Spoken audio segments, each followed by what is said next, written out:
آج رات ایک خاص رات ہے دوستوں، ایک ایسی رات جس کا انتظار پورے سال بھر کیا جاتا ہے۔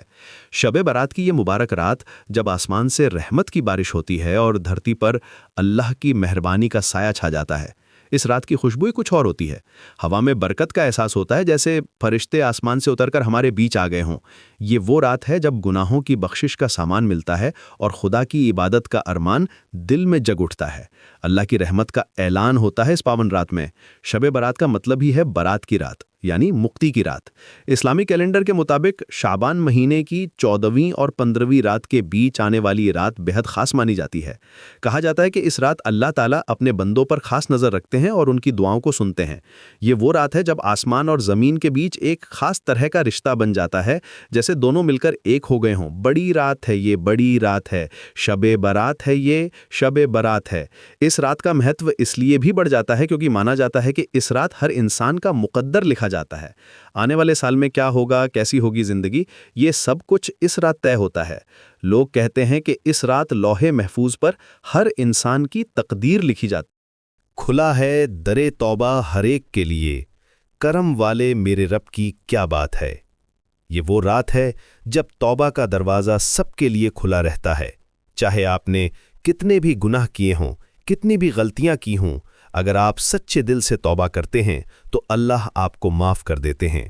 ان کی رحمت کا کوئی حساب نہیں ہے۔ اس رات کی خاصیت یہ ہے کہ اللہ کی مہربانی ہر کسی تک پہنچتی ہے، چاہے وہ کتنا بھی گناہ گار کیوں نہ ہو۔ اس رات لوگ اپنے گھروں کو سجاتے ہیں، دیے جلاتے ہیں اور خوشی مناتے ہیں۔ گھر گھر میں روشنی کی جاتی ہے، مٹھائیاں بانٹی جاتی ہیں اور ایک دوسرے کو مبارکباد دی جاتی ہے۔ لیکن اصلی خوشی تو دل کی صفائی میں ہے، روح کی پاکیزگی میں ہے۔ جب آپ اپنے گناہوں سے توبہ کرتے ہیں اور اللہ سے معافی مانگتے ہیں تو دل میں ایک عجیب سا سکون آ جاتا ہے۔ یہ سکون کسی بھی دنیاوی خوشی سے کہیں زیادہ گہرا اور ستھائی ہوتا ہے۔ نصیب اپنا آج لکھوائیں گے، جو روئیں گے وہ چین پا جائیں گے۔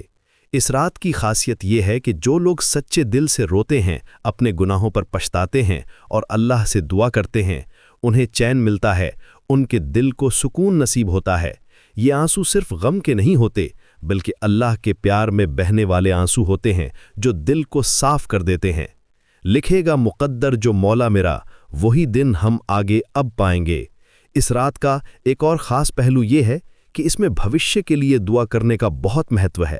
لوگ اپنے اور اپنے پریوار کے لیے، اپنے دوستوں اور رشتہ داروں کے لیے دعا کرتے ہیں۔ وہ چاہتے ہیں کہ آنے والا سال ان کے لیے خوشیوں سے بھرا ہو۔ اس رات کی دعائیں خاص طور پر قبول ہوتی ہیں، اس لیے لوگ بہت ہی گڑ گڑا کر اللہ سے مانگتے ہیں۔ اس رات کی عبادت میں قرآن پڑھنا، نماز ادا کرنا، ذکر کرنا اور دعا مانگنا شامل ہے۔ بہت سے لوگ پوری رات جا کر عبادت کرتے ہیں۔ وہ اپنے گناہوں کی معافی مانگتے ہیں اور اللہ سے اپنے لیے بہتر مقدر کی دعا کرتے ہیں۔ کچھ لوگ تو اس رات خاص طریقے سے روزہ بھی رکھتے ہیں اور ساری رات اللہ کے ذکر میں مشغول رہتے ہیں۔ مانا جاتا ہے کہ اس رات فرشتے دھرتی پر اترتے ہیں اور لوگوں کی دعاؤں کو اللہ تک پہنچاتے ہیں۔ ہوا میں ایک خاص طرح کی پوترتا ہوتی ہے، جیسے پورا ماحول ہی آدھیاتمک ہو گیا ہو۔ لوگ مسجدوں میں جاتے ہیں، گھروں میں اکٹھے ہو کر دعا کرتے ہیں اور ایک دوسرے کے لیے بھلائی کی کامنا کرتے ہیں۔ اس رات کا ماحول ہی کچھ اور ہوتا ہے، جیسے پوری دنیا میں ایک خاص طرح کی شانتی چھا جاتی ہو۔ اس رات کا سب سے بھاوک پہلو یہ ہے کہ لوگ صرف اپنے لیے نہیں بلکہ پوری دنیا کے لیے دعا کرتے ہیں۔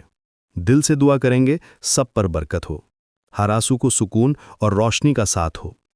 یہ وہ رات ہے جب انسان کی فطرت میں چھپی ہوئی بھلائی باہر آ جاتی ہے۔ لوگ اپنے دشمنوں کے لیے بھی معافی مانگتے ہیں اور سب کی خیریت کی دعا کرتے ہیں۔